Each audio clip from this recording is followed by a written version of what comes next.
भारत के अंदर जो जनरल बिपिन रावत की मौत हुई है, उनकी अहलिया और 14 लोग जो टोटल हलाक हुए हैं, उनका मामला हल नहीं हो रहा। अब सारा का सारा मुद्दा जो है वो भारत की एयरफोर्स पर डाल दिया गया है। भारत की एयरफोर्स के जो चीफ हैं, उनका और जनरल बिपिन रावत का आपस में जो क्लैश था, ये जग जाहिर है, सारी दुनिया को पता है कि किस तरीके से ये आपस में लड़ते झगड़ते रहे। दूसरे नंबर पर बात यह है कि बिपिन रावत और मोदी का आपस में बहुत ज्यादा क्लोज कनेक्शन था। क्लोज कनेक्शन की वजह से ही पहली मर्तबा ऐसा हुआ था कि भारत ने सीडीएस का ओहदा बनाया। आप खुद अंदाजा लगाइए कि मोदी को ये कितना अच्छा इंसान लगता था कि सीडीएस का पहली दफा ओहदा बनाया, उसका सुप्रीम कमांडर अपनी तीनों मुसल्लह फौज इस शख्स के नीचे दे दी। तो आप समझ सकते हैं कि किस तरीके से फौज, जाहिर सी बात है कि एक शख्स की डिक्टेशन के ऊपर नहीं चल सकती। हमारे पाकिस्तान के अंदर भी इसी तरह के काम है, लेकिन पाकिस्तान की आर्मी का अलग, एयरफोर्स का अलग, नेवी का अलग कॉन्सेप्ट है। सारे के सारे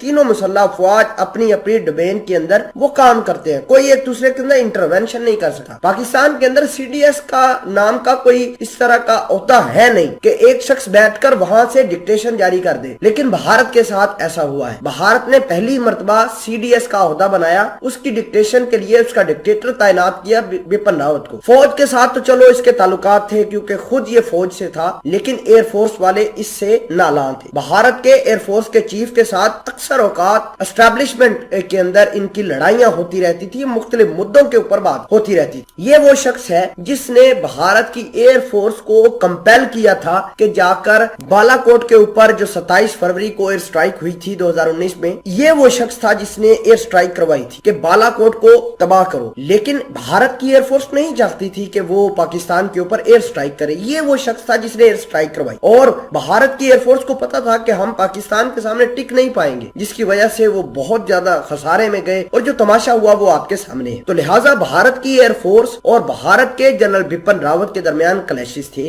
अब इतलात ये आ रही है कि भारत की खुफिया एजेंसियों ने भारत के जो एयरफोर्स है उसके खिलाफ घेरा तंग करना शुरू कर दिया है। हो सकता है कि भारत के जो एयरफोर्स के चीफ हैं उनसे भी पूछताछ हो, उनसे भी इन्वेस्टिगेशन की जाए, यह मुमकिन है। भारत इस तरह की खबरें लीक नहीं करेगा, लेकिन 99% चांसेस है कि जनरल बिपिन रावत का मौत का मामला हल करने के लिए एयरफोर्स के आला हुकाम आएंगे, उनसे पूछताछ जरूर होगी, क्योंकि एयरफोर्स ही डायरेक्टली या इनडायरेक्टली इस हादसे का जिम्मेदार है। फिलहाल के लिए आपको ये बता दें कि भारत के जो सीडीएस चीफ हैं, MI-17 हेलीकॉप्टर के ऊपर जो था वो VIP के लिए होता है, रशियन मेड है, उसका इस तरीके से गिरना बहुत बड़े सवालात को जन्म देता है। नाज़रीन ग्रामी, इसके अलावा आपको ये भी बता दें कि ऐनी शाहिदीन का कुछ और कहना है, भारत के जो जर्नैल हैं वो कुछ और कहते हैं इस मुद्दे को लेकर, भारत की एस्टेब्लिशमेंट का रवैया कुछ और है, मोदी खुद फट पड़े हैं, राजनाथ सिंह के और बयानात हैं। तो ये पूरे के पूरे मामले को